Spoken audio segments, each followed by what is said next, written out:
people quite often talk about or ask us about when Jane and I met and how two psychic people like us could ever come together. But it was pretty unusual, wasn't it, really, Jane?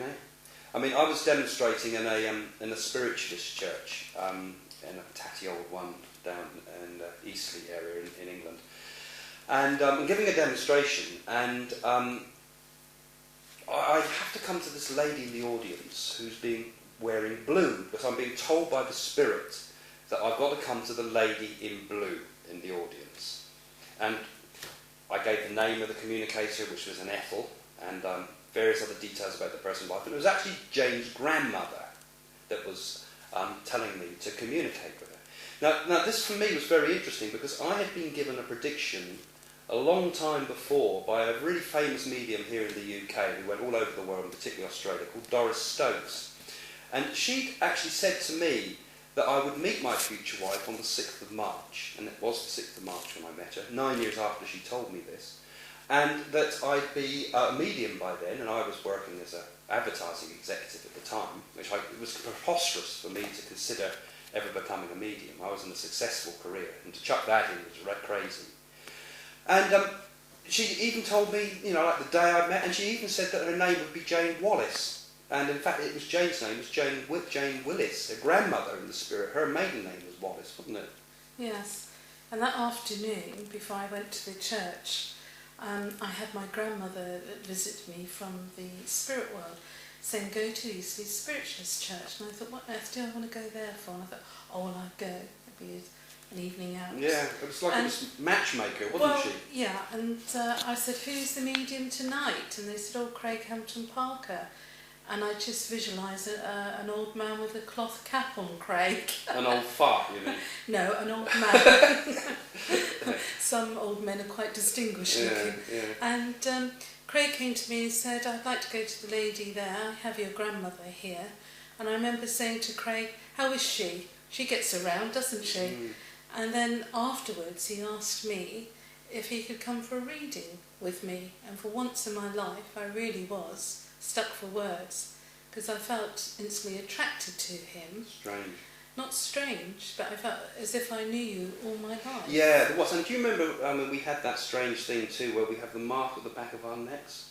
Like I used to have that dream about being having my head chopped off, and you had a similar dream. And then even when Danielle was born, she had a mark in exactly the same place. Had we all shared some common past life? Well, it looks like a birthmark, like a strawberry mark. And I must say, I do have a fascination with Henry VIII, Greg. No, I don't think there's anything to do with that. But I find it really interesting. I mean, that it should. I came into this, I was pretty sceptical in some respects. Okay, I'd had psychic experiences from a child. I'd been able to see auras around people. I'd had a lot of telepathy with things with people. And then I met a police officer who taught me how to develop my skills. But initially, when Doris Stokes said to me about all these things would happen in the future, she was helping a sister initially who was going through a terrible bereavement because her husband had died just 6 months after they got married. But out of that, she told me all about my future. And, at that time, I never thought I'd ever change from doing advertising and a really successful career to reading tarot cards in some psychic fair initially, and going right from a real high-powered income down to rock bottom, and now devoting my life to something like this. I don't feel any happier ever. Well, let's say the luck of the gods really were looking down on you when you met me, Craig. Maybe. But don't you think, though, that destiny has some strange twist to it, and happiness comes in ways you would least expect sometimes? You can never take anything in this life for granted, because I'm a great believer in destiny and fate, a great believer. And I believe that certain things karmically are meant to happen at the right time. Yeah, well, me too.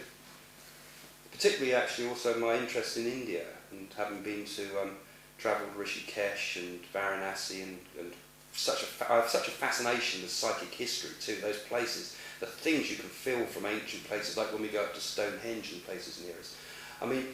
There's energies in this world that we just can't explain. Destiny's part of it. The whole world is some form of energy pattern, I feel, that is guiding us towards spiritual awareness. I think it's great consciousness, personally, and I just feel that why are we here? Well, we don't all have the answers, do we? But we try as mediums to do the best we can while we're here, to prove life after death true. and help others. And I can say through all my life, I wanted either to be a nurse or work with animals, and I achieved both of those things.